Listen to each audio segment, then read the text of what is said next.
चंदला जिले के चंदला नगर परिषद वार्ड क्रमांक 7 चौबिन ताला में एक 30 वर्षीय बीएससी मैथ का छात्र 10 वर्षों से मानसिक रोगी है। बेटी के इलाज के लिए निर्धन परिवार जितना हो सकता था उतना प्रयास कर चुका, लेकिन आज तक उनके बेटे को मानसिक रोग से मुक्ति नहीं मिल सकी। हर समय परिवार को ये डर लगा रहता है कि उनका बेटा किसी पर हमला ना कर दे, किसी को पत्थर मारकर घायल ना कर दे।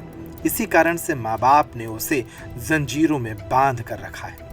चौबिन ताला निवासी चुनवाद कुशवाहा का 30 वर्षीय पुत्र संजय उर्फ बबलू कुशवाहा बीएससी मैथ का छात्र था, जो जबलपुर में अपने मामा के यहाँ रहकर पढ़ाई कर रहा था।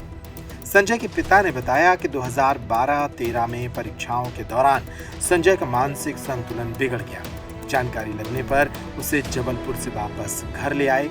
चारों तरफ उसका इलाज कराया, झाड़ फूंक कराई, लेकिन कहीं आराम नहीं लगा।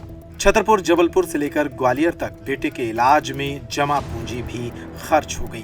बेटी की सेहत में कोई सुधार नहीं आया।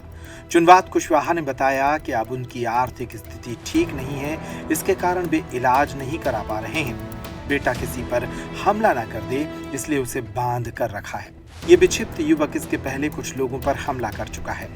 उसने चंदला के ही खंजन अग्रवाल के दरवाजे पर खड़ी आर्टिका कार और बाबूलाल गुप्ता के कानपुर निवासी रिश्तेदार अनूप गुप्ता की कार के कांच फोड़ दिए थे। जैसे ही शुक्रवार की सुबह गाड़ी मालिकों को विक्षिप्त के द्वारा कांच फोड़े जाने की जानकारी मिली, तो वे विक्षिप्त को पकड़कर उसके पिता के पास पहुंचे।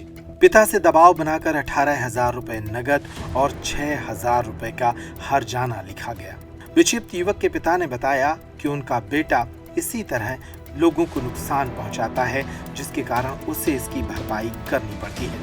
ये सांकट तोड़ के भाग गया घर से, ताला डरी थी, फिर रात में चला गया तो कांच फोड़ दी उनकी गाड़ियों से। कब से डिस्टर्ब है ये लगभग 6 साल हो गए। 6 साल से। हाँ। क्या करता रहा है पहले, कैसे डिस्टर्ब हो गया, क्या मतलब? ये मान ले पहले पढ़ता रहा जबलपुर में। क्या पढ़ाई की है? मैं यही बीएससी करता रहा है। बीएससी कंप्लीट कर ली? हाँ। जबलपुर से। हाँ। फिर अचानक मान लिया पेपर देते देते इसका माइंड डिस्टर्ब हो गया। फिर आप फिर इलाज करवाया। आप वहाँ से यहाँ चंदला ले आए? चलना नहीं लिया, पहले इलाज होता ही करवाया। वो तो जबलपुर उसका मेहमान है, तो दवा दारू वही होती रही है जबलपुर। जब ठीक ना होता देखा तो मान लिया गाँव ले आई।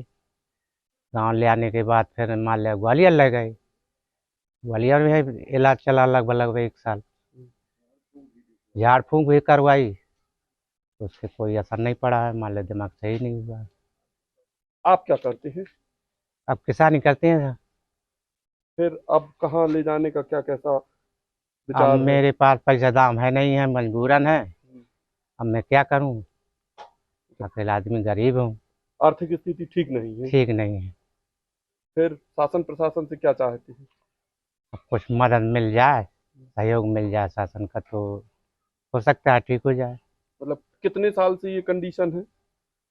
10-15 साल तो हो ही गया सर। 15 साल से यही कंडीशन है। हाँ। तो इसके उसमें इलाज में पैसा भी काफी खर्च हो गया होगा आपका? हाँ, उठा के लगाया है पैसा। अब मड़ई का पैसा डाला है और अकेला आदमी हूँ मैं, कर मजबूरन है। उसका हर्जाना वसूलने कार मालिक तुम्हारे यहाँ आए थे? हाँ, आए थे सर। तो सुनने को मिला कि कुछ लोगों ने वो हर्जाना वापस कर दिया है। हाँ, वो एक जने वापस कर दिए है, जौन बाबूलाल के दमान जी हैं वो वापस कर दिए। और खंजन गुप्ता आए थे तो नहीं वापस करी है। मान ले पैसा तो दे दिए 9,000। गाड़ी के कांच फोड़ने का हर्जाना तो वसूल लिया गया, लेकिन जब बाबूलाल गुप्ता के रिश्तेदार अनूप गुप्ता को पता लगा कि जिसने कांच फोड़े हैं वो मानसिक रोगी है, तो उन्होंने घर जाकर ये राशि परिवार को लौटा दी। अब परिवार के लोग कहते हैं कि इस बेटे के इलाज के लिए वे दर दर भटक रहे हैं। समाज और सरकार ही उनकी मदद कर सकता है।